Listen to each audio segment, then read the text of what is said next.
Giuseppe Iannotti, 39 anni, quasi 40, nato a Telese Terme, dove ci troviamo. Questa è casa di proprietà della mia famiglia da 5 generazioni. Eh, Sin dall'età di 3 anni ho iniziato a correre dietro gli ingredienti, ovvero tutto ciò che fosse buono e al tempo stesso servito bene in tavola. Questo è grazie a mia mamma e alla sorella del mio papà, zia Teresa. Sin dall'età di 3 anni però ho sempre avuto un altro obiettivo di vita, quello di andare bene a scuola e studiare.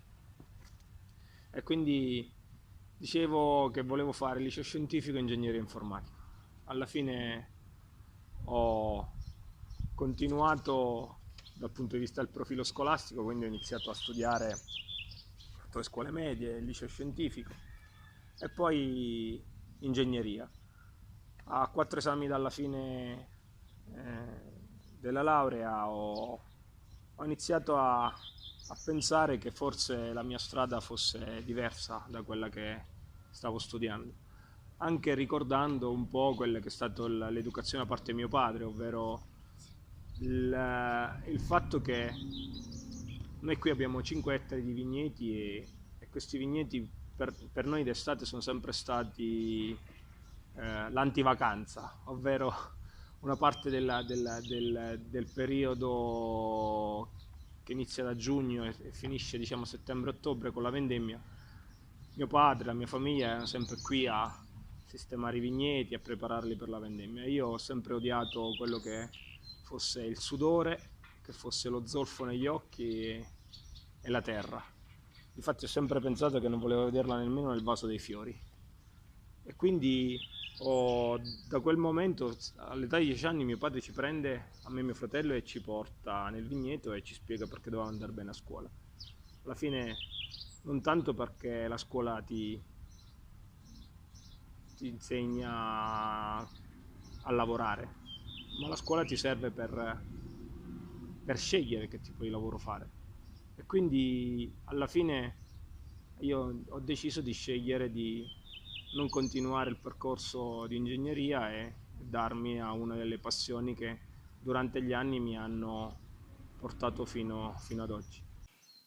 Nel 2007 apro Cresios nel comune di Castelvenere, cercando di capire come un territorio rispondeva alle mie idee, ovvero al progetto. E sin da subito mi sono accorto che hai due possibilità nella vita: o abbassare il livello in funzione di quello che è l'offerta e la richiesta del contesto in cui ti trovi, oppure alzarlo al massimo e decidere di selezionare i tuoi ospiti e perseguire quelle che sono le tue idee fino in fondo. Alla fine, come al solito, nella mia testa ho fatto vincere la strada più difficile, ovvero quello di lavorare in un segmento di mercato che a Telese non esisteva. E quindi così nasce Cresios e lo trasferisco nel 2011 qui. Poi tutto il resto diciamo che è un po' storia. E come mai ha scelto di aprire il suo ristorante, il Cresios, proprio qui a Telese Terme? Quando qualcuno mi fa questa domanda, io dico dove altro? Perché per molti un territorio come Telese può essere considerato impervio, può essere considerato un luogo dove un ristorante con determinate caratteristiche possa non sopravvivere. Io dico che forse dopo 2 anni di pandemia posso affermare che questo è il luogo dove è l'unico luogo dove è nato e potrà vivere Cresius. Spostarlo da qui non avrebbe lo stesso effetto, anche perché Cresius non è solo un ristorante con un menù o un tavolo o una sedia. Cresius è l'ambiente, è il contesto in cui noi ci troviamo, i miei ragazzi, il fatto che ti trovi in una terra dove praticamente non c'è nulla ed è tutto un grande scoprire. È quello che io ho sempre desiderato era selezionare il mio ospite, non essere su una grande strada di passaggio. Io dico che questo per me è via Monte Napoleone a Milano. Bello. Descriverebbe invece la sua cucina.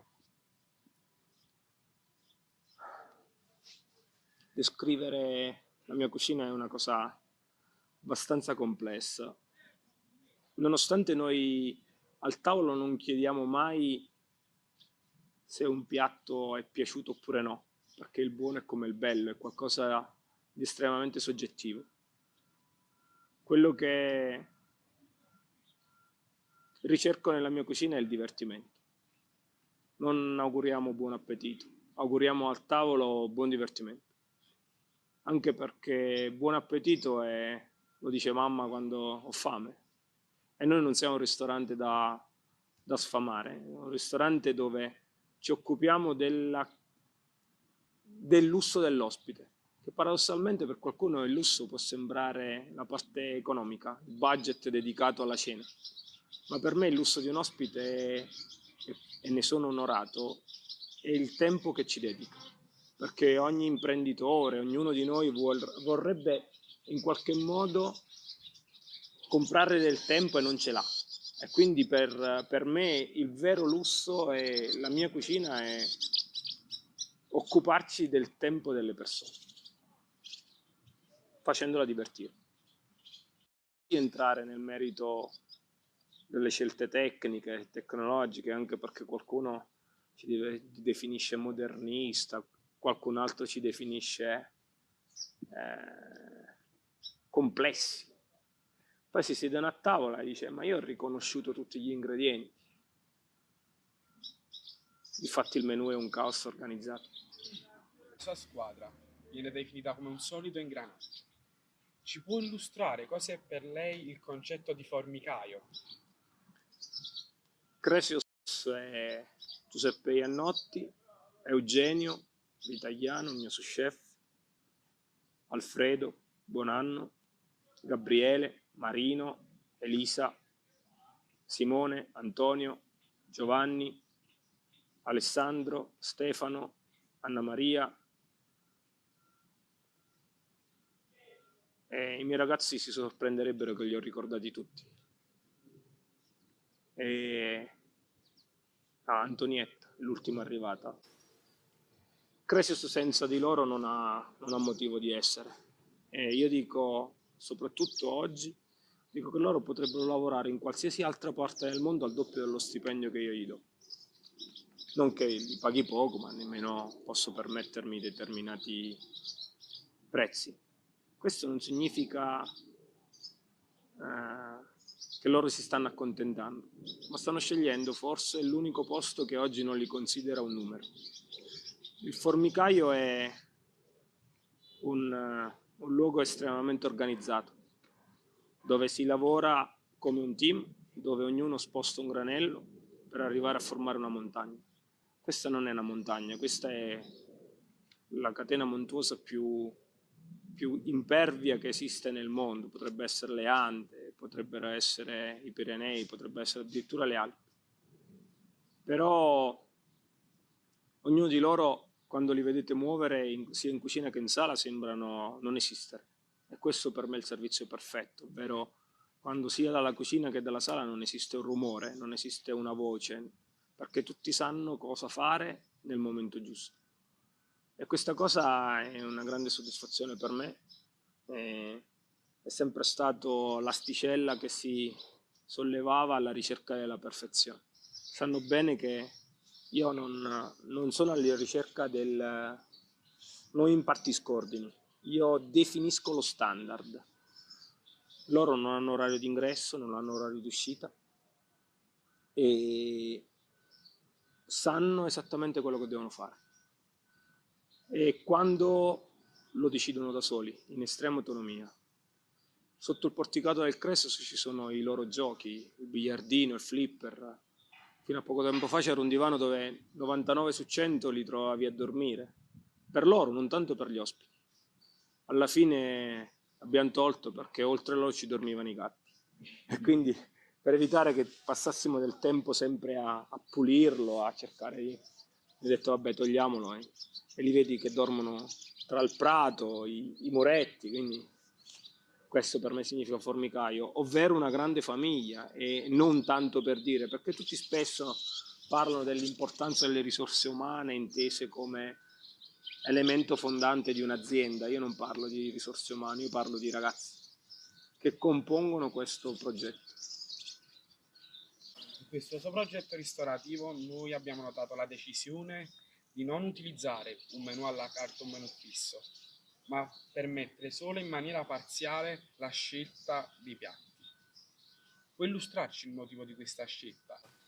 In Crescent l'ospite non decide assolutamente nulla. Noi abbiamo un solo menù che si chiama Mr. Brown. L'unica cosa che l'ospite può indicarci eventuali intolleranze, allergie o cibi non graditi. È stata una scelta facile per me, perché se voi pensate alla cucina del mercato, alla cucina di prossimità, e quando si parla di sostenibilità all'interno di un progetto, per me è sostenibile avere un solo menù e al buio, perché non devo essere più legato a una riga del menù e quindi sono costretto a congelare o a comprare fuori stagione o a comprare le cose che non hanno senso perché indicate in un menù. Quindi un menù degustazione al buio dal punto di vista gastronomico è freschezza, è il miglior prodotto di giornata, è il seguire una filosofia che è quella di mettersi completamente a disposizione dell'ospite. Oggi riuscire ad accontentare le persone è sempre più difficile, però il fatto di avere un menù al buio, ovvero il fatto di avere qualcosa che nessuno sa, è la sorpresa. E questa sorpresa riesce in qualche modo a amplificare il divertimento, che è proprio quello che noi ci auguriamo ogni inizio esperienza. Dal punto di vista filosofico, non avere una linea guida che ti porta a sapere quanti piatti serviamo, come li serviamo, in che posizione sono messi, questa cosa ci permette in qualche modo di dare all'ospite sempre una tensione, e che questa tensione in qualche modo deve aiutarlo a essere lì attento a quello che accadrà. Tutto questo viene poi amplificato dal fatto che abbiamo un ritmo super sostenuto. Ovviamente noi siamo di media ogni 2 minuti a servire una portata e serviamo quasi 35 piatti. Quindi questa cosa fa impazzire l'ospite e sta lì ad aspettare è ora che succede, è ora che succede. Lei ci ha parlato molto, ci ha citato molto la parola divertimento. Sì. In questa location, oltre alla sua cucina, noi sappiamo che c'è un laboratorio di cucina. È collegata anch'essa alla parola divertimento. E cosa fate al suo interno soprattutto? Tutte le idee, tutti i progetti nascono nel lab, che porta il mio cognome, Iannotti Lab, che è il luogo dove, mentre il menù, il pensiero gastronomico è il divertimento dell'ospite, quello è il nostro parco giochi, ovvero il luogo dove ognuno di noi si diverte a provare nuove tecniche, nuove tecnologie, a mettere a punto i piatti nuovi, un ingrediente, una salsa. Il Nottilab è, diciamo, è la sala giochi, è il luogo dove ognuno di noi ha a disposizione una serie di strumenti e questi strumenti servono poi a sua volta a far divertire l'ospite. È uno spazio dove spesso facciamo entrare gli ospiti, li facciamo visitare, facciamo toccare con mano un po' quelle che sono le cose che stiamo facendo. È il luogo dove, se non ti diverti, stai perdendo un aspetto importante da trasferire all'ospite, appunto l'esperienza. E questa esperienza deve arrivare proprio da lì. Non può partire dal fatto che io ho pensato un piatto e non ci sia stata una ricerca. Qual è allora il suo primo ricordo d'infanzia legato proprio alla cucina, alle mani in pasta? Ne ho un milione. Il ricordo più importante che ho è la prima volta che ho bevuto il latte al Tetra Pak. Io fino all'età di 7 anni sono stato cresciuto da mia mamma e mio padre con il latte di stalla. Avevamo una signora che ci dava 2 litri di latte in un fiasco e non ricordo se mio padre non stesse bene, avesse la febbre e quel giorno si era finito il latte, mia mamma diceva vabbè, però oggi compriamo tanto non se ne accorgerà. Nel versarmi il latte nella tazza, io ho sempre bevuto latte freddo con, anche da piccolo, un cucchiaino di caffè, che quello è il comfort food, zuppa di latte con i taralli telesini, ovvero quelli intrecciati con il finocchietto. E io chiesi a mia mamma perché avesse aggiunto l'acqua nel latte, perché di base io non ero abituato a quel sapore slavato e diciamo che questo poi con il tempo è stato la mia fortuna, il background legato ai sapori, l'essere abituato in una famiglia dove ancora oggi, non dovrei dirlo, si ammazza il maiale. Fino a 5 minuti fa la mia mamma era nell'orto a piantare le piantine, fare le conserve. Io non ho mai comprato un vaso di marmellata nella mia vita, melanzane sott'olio o qualsiasi cosa la terra ci dà. E per me il gusto è caratteristica principale di ogni cosa. Tanto è che spesso il complimento più grosso che riceve Cresius è però i piatti sono buoni, ovvero i piatti hanno identità, hanno carattere, lasciamo perdere il buono. Ovvero noi non abbiamo nessun piatto che sia un mero esercizio di stile, ovvero tutti quei piatti che spesso servono per Instagram, che servono per essere fotografati, poi li metti in bocca e non hanno nessun gusto. Questo per me è sempre stata la prerogativa, cioè se un piatto non funziona a livello gustativo può essere eliminato dalla carta, che non abbiamo. Vai, parti. Chef, lei si emoziona ancora assaggiando qualche ingrediente? E qual è l'ingrediente che più la emoziona? Il giorno nel quale io smetto di emozionarmi vuol dire che sono steso in una cassa dove non posso più respirare. Perché uno chef che dice di essere arrivato sta in qualche modo sancendo la sua fine. Ogni volta che io ho un ingrediente dico questo è il più buono fino ad oggi, perché ci sarà sempre qualcuno che può sorprendere. Assolutamente sì, mi emozionano soprattutto quando riesco a incontrare persone vere che lavorano su ingredienti anche molto poveri. Mi emoziono davanti a un grande pomodoro, mi emoziono davanti a una foglia di basilico, davanti a un limone. Qualcuno potrebbe pensare che, vabbè, chef, tu ti emozioni per i piatti complessi. Io mi emoziono più in una trattoria a volte che non in un ristorante super top, super famoso, eccetera, eccetera. Perché spesso quello che manca in questi luoghi è quello che dico sempre ai miei ragazzi, è il cuore. E spesso tu ritrovi negli ingredienti che qualcuno coltiva veramente la passione per le cose che fai.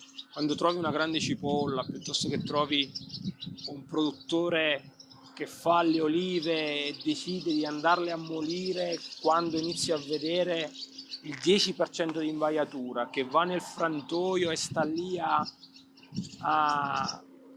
chiedere la temperatura dell'acqua che circola nella gramolatrice, alla velocità di estrazione. Queste sono le cose che a me ancora emozionano, ovvero quando qualcuno c'ha cuore nelle cose. E gli ingredienti sono... Io oggi li do per scontato che l'ingrediente sia un prodotto di qualità nel mio ristorante. Se lavorassi per, solo per gli ingredienti, inizierei a pensare che forse posso fare il mercante. noi oggi siamo quelli che rovinano gli ingredienti.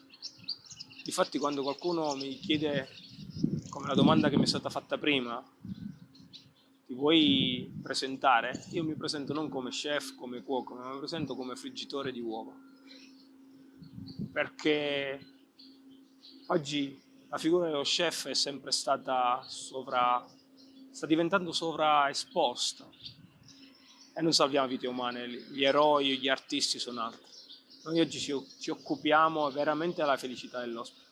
E quando tu hai un grande ingrediente, a volte non serve niente. Io faccio emozionare gli ospiti in un momento del nostro menù, che non è all'inizio, ma è in mezzo. Paradossalmente tutti i ristoranti pensano di servire all'inizio il pane e io lo servo a metà. Accanto al pane serviamo due cose: l'olio, l'origano e poi l'unica ricetta che non nasce né nel laboratorio né nella mia cucina, ma la fa la mia mamma: la conserva secca. Noi scaviamo un pomodoro, all'interno ci mettiamo una conserva secca che è salsa di pomodoro estratta dai nostri pomodori, sale e messa al sole nella settimana di agosto. Se in quella settimana piove si butta via tutto e in quella settimana tu devi considerare il consumo dell'anno. È un po' quello che siamo abituati in famiglia, perché noi viviamo ancora di agricoltura e di raccolta dell'uva. E quindi se io riuscissi a trasmettere un pezzo di casa mia all'ospite, per me è bingo, e lo faccio nella maniera più arcaica, ovvero una ricetta senza tecnologia, utilizzando solo il sole e facendogli fare un gesto che è il mio disintossicante per eccellenza, ovvero pane e pomodoro. Gli chiedo di prendere un pomodoro e di spremerlo sul pane. Questo che ci ha raccontato ora non lo definirebbe appieno dieta mediterranea?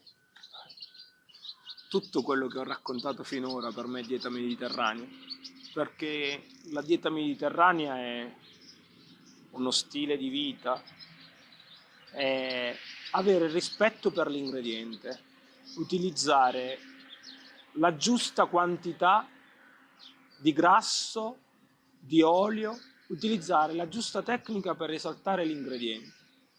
Il pane e il pomodoro viene considerato, l'olio, l'origano, viene considerato per eccellenza come piatto della dieta mediterranea. Ma anche pane e burro per me è il piatto della dieta mediterranea.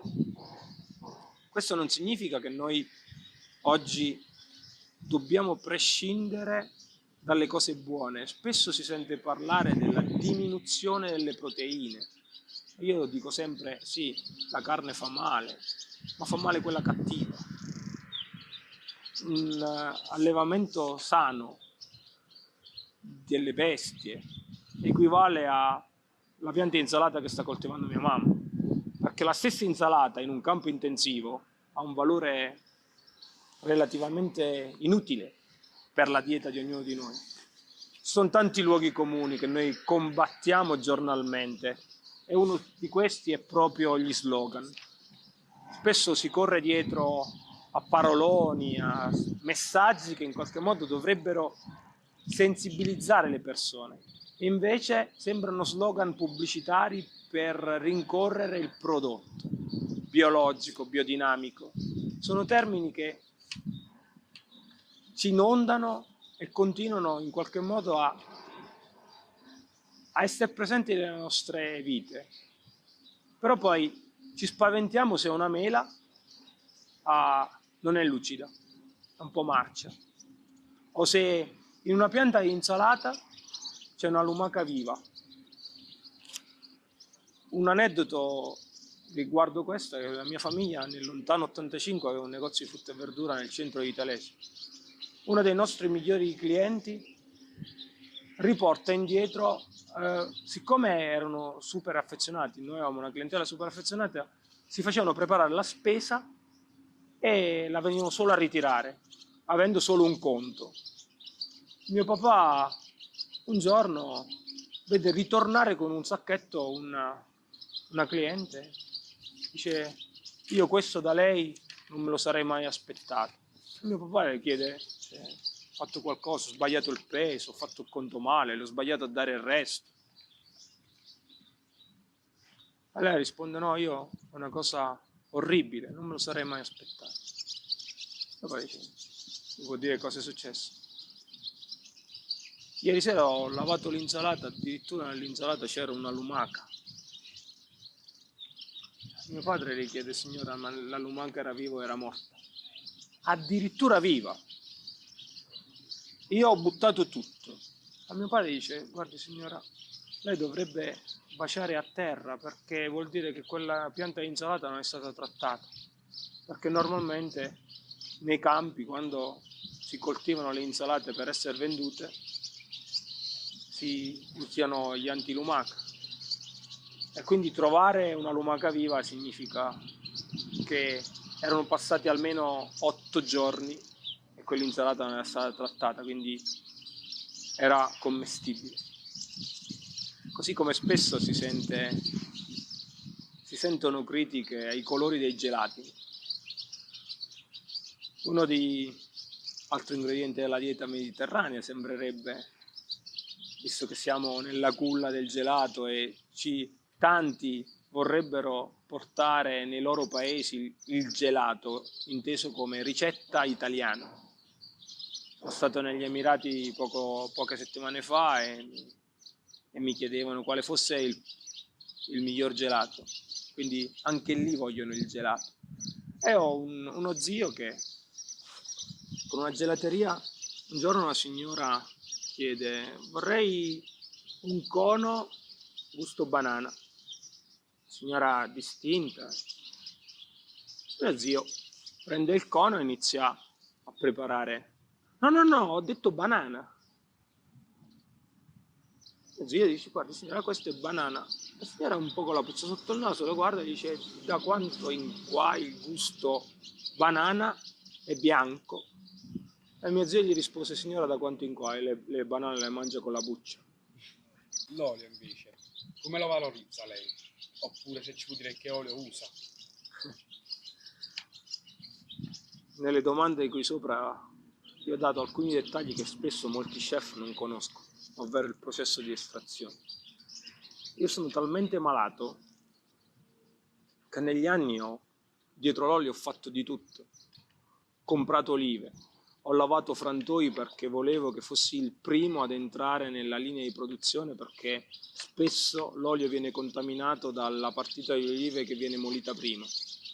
Ho lottato contro i fiscoli, ho lottato contro quanti litri di olio fai per quintale. Questa è la domanda che tutti fanno a chi ha le olive. Io non mi sono mai interessato, addirittura un anno ho comprato delle ortolane in un posto, delle ortici dall'altro, delle racioppelle dall'altro, che sono le 3 cultivar più utilizzate sul nostro territorio, e sono andato in un frantoio dove era un frantoio ultra tecnologico, dove c'erano diversi anziani che erano lì. Quanti litri olio ha fatto? 20, 18, 17. Io arrivo, chiedo di pulire il frantoio, puliamo il separatore, eccetera eccetera, e chiedo di spegnere l'acqua che circola nella gramolatrice, perché spesso per far aumentare la produzione nella gramolatrice viene fatta girare acqua a 35 gradi. Questo facilita il processo di estrazione e quindi di solubilità dell'olio, quindi fa sì che l'olio si stacchi meglio dalla pasta. E io gli chiesi di metterci l'azoto che avevo portato con me e fargli girare dentro l'acqua a 15 gradi. Sono impazzito, perché poi la resa è stata di 5 litri di olio per ogni quintale. L'olio è un ingrediente.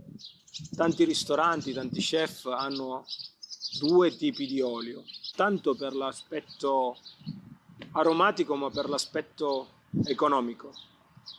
ovvero io uso un olio più economico per cottura. Mia nonna mi ha sempre insegnato che quello ci metti, quello ci trovi. E quindi quando usi un olio cattivo nella cottura stai sbagliando. L'olio è un ingrediente importante per il mio ristorante, ma dovrebbe essere un ingrediente importante per tutti quando si parla addirittura di cucina italiana. Forse insieme al burro sono gli unici due ingredienti che io metto sempre in valigia, perché io posso trovare anche le pietre, ma se ho un olio cattivo non cucino. Quando mi occupo di consulenze, ho fatto una consulenza importante in Sud America, portando la vera cucina italiana all'interno di forse una delle catene alberghiere più grandi del Sud America. E quello che mi è stato richiesto era: vogliamo la cucina autentica. E la prima cosa che io ho detto: dov'è l'olio? Non c'è. Quanti ospiti fate in un anno? 4 milioni e mezzo. E io ho detto: e avete un olio? Sì, questo è il nostro miglior prodotto. Quando ho guardato quell'olio ho detto: papà non lo mette nella macchina. Ma non tanto perché fosse un cattivo, non era olio extravergine d'oliva, era olio d'oliva. Perché la difficoltà sostanziale della cucina italiana è la mancanza di standard. La mancanza del fatto che se mia mamma e mia nonna si stanno di fronte, ognuno di loro litigherà per dire che la ricetta del suo ragù è la migliore. Ma sono due ricette diverse. Non abbiamo uno standard. Allora io mi sono da subito incaponito sulla ricerca di il mio standard, cercando di dire: senza l'olio non si può fare cucina italiana, senza un pomodoro non possiamo fare cucina italiana, senza la pasta non si può fare cucina italiana. Ma qui gli americani, era in Sud America, quindi in Messico, vogliono le fettuccine Alfredo. Le fettuccine Alfredo è un fake che non esiste nella gastronomia italiana. E io gli dissi: facciamo una cosa, io combatterò le fettuccine Alfredo con la cacio e pepe. Allora dicono: perché è la stessa cosa? Quasi. Se la facciamo bene e la mantechiamo bene, la cacio e pepe è un prodotto che può essere venduto come fettuccine Alfredo. Ho combattuto il panino con l'hamburger col panino con la porchetta.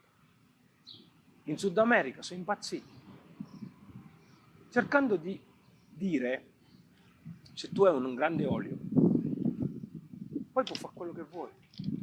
Non voglio parlare di un altro ingrediente che è la mozzarella, che per me non andrebbe esportata, perché per me la mozzarella va mangiata dopo 2 ore di produzione.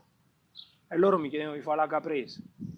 Nei miei ristoranti dove ci sono io non posso fare la caprese se ha viaggiato, a meno che non iniziamo a fare la mozzarella qua, perché per me la mozzarella si mangia massimo in un giorno, 2.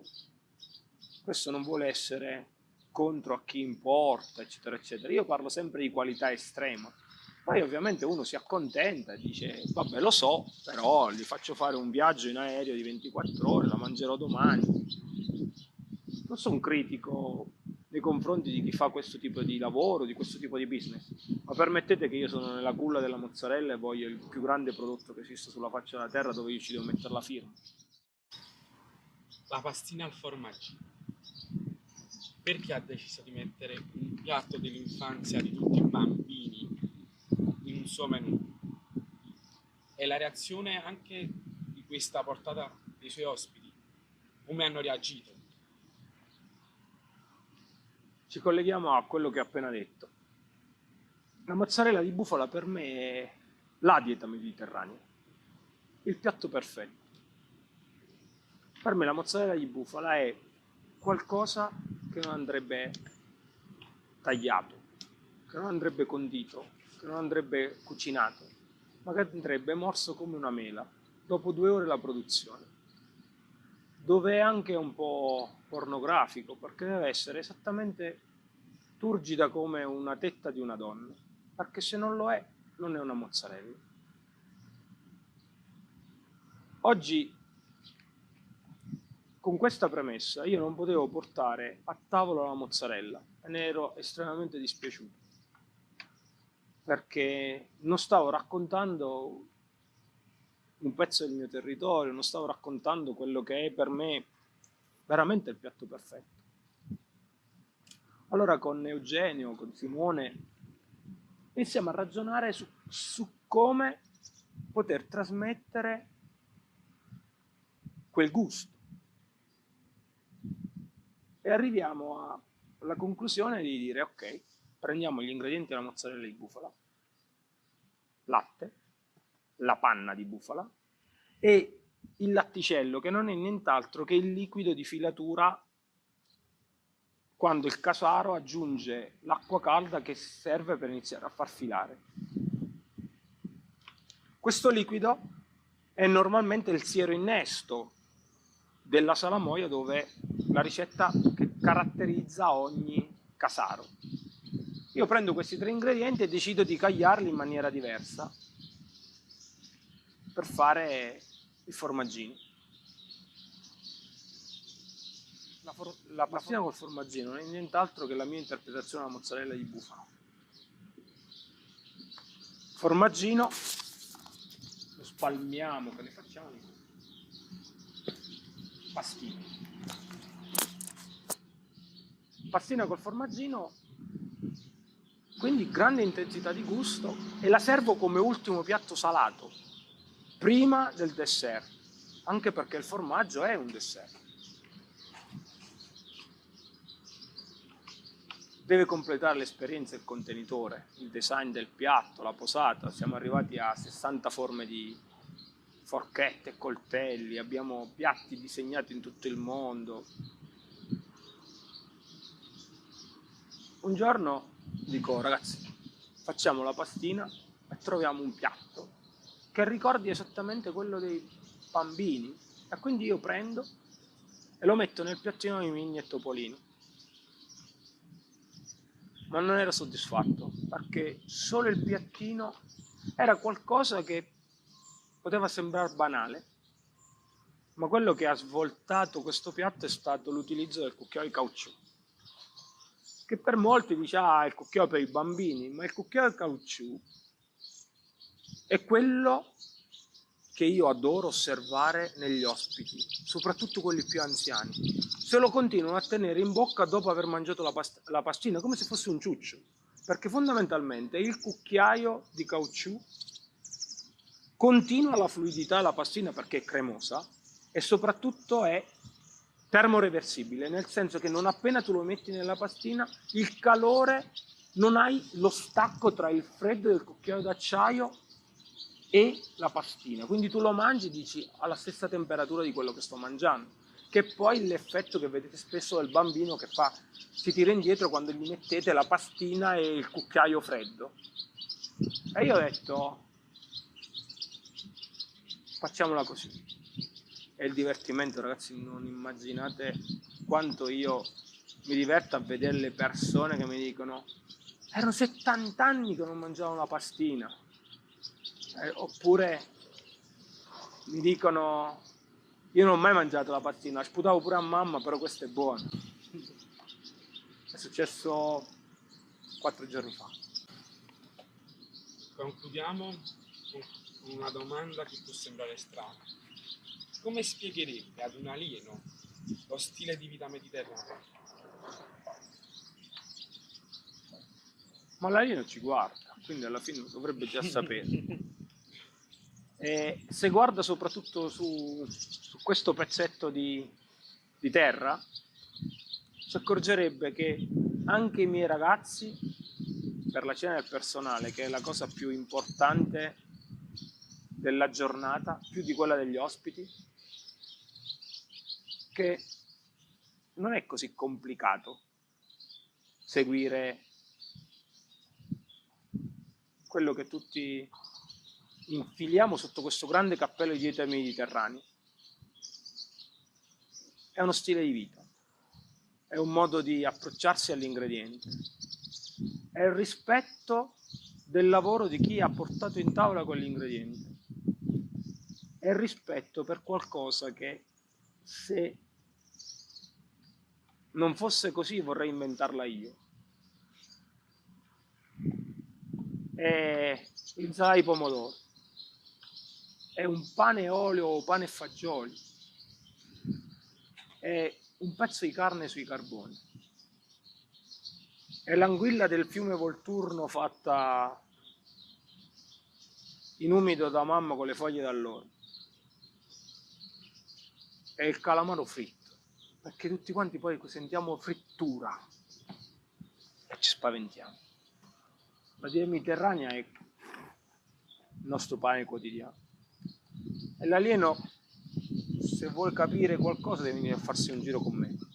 E gli faccio provare la più grande mozzarella di bufala e lo porto dal fornitore. Se mamma cucina un coniglio nella pentola, si divertirebbe lo stesso.